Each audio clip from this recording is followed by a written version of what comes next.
তো hello guys, welcome to my new video. আশা করছি প্রত্যেকেই খুব ভালো আছো। তো গাইস, এখন আমি জানি না কোথায় যাচ্ছি, তোমরা সামনেই দেখতে পাচ্ছ এই মোটু ছেলেটাকে। এই আমাকে বললো, ভাই চল, কালকে আমার এক্সাম আছে কলকাতায়। আমি বললাম ঠিক আছে চল, ঘুরে আসি, অনেক দিন ধরে কলকাতা যাওয়া হয়নি। তারপর দেখি কিছু দূর গিয়ে আরও দুজন ট্রেনে চাপলো। তখন আমি জিজ্ঞেস করলাম, ভাই তোরা কোথায় যাবি, সত্যি করে বল। ওরা বলল, ভাই এখন আমরা যাচ্ছি তারাপীঠ। আমি বললাম, বাহ ভাই, ভালোই হলো, মায়ের দর্শন হয়ে যাবে একটু। তো গাইস, কিছু দূর গিয়ে দেখি ট্রেনটি দাঁড়িয়ে গেল। তারপর আমরা কিছুক্ষণ বসার পর একটা আরপিএফ স্যার আসছিল সামনে। তো দেখলাম স্যারটা আমাদের চেনা জানা, আমাদের কাকা হলো।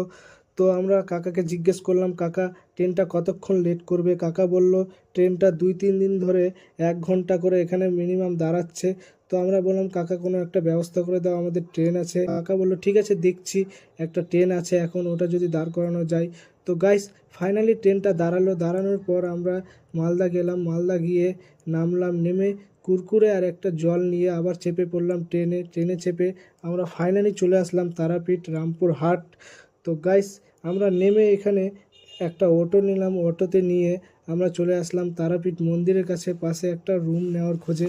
তো গাইস, রুম খুঁজতে খুঁজতে আমরা একটা গলিতে ঢুকলাম। ঢুকে ফাইনালি একটা রুম পেলাম। রুম নেওয়ার পর আমরা খাতায় রেজিস্টার করে রুমে ঢুকে পড়লাম। ঢুকে আমি একটু মুখ হাত ধুয়ে বিছানায় উল্টে পড়লাম।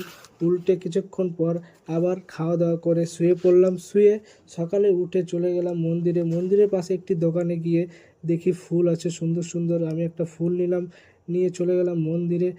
তো গাইস, মন্দিরের ভিতরে গিয়ে দেখি ভিডিও অ্যালাউ নাই, তাই ফোন নিয়ে ঢুকতে দিল না, তাই ভিডিওটি দিতে পারলাম না। যদি ভিডিওটি ভালো লাগে, লাইক শেয়ার এবং আমার পেজটিকে একটু ফলো করে দিও। আর হ্যাঁ গাইস, এটা হচ্ছে আমার ফার্স্ট ব্লগ, যদি কিছু ভুল হয় তাহলে তোমরা একটু ক্ষমা করে দিও। Thank you, tata.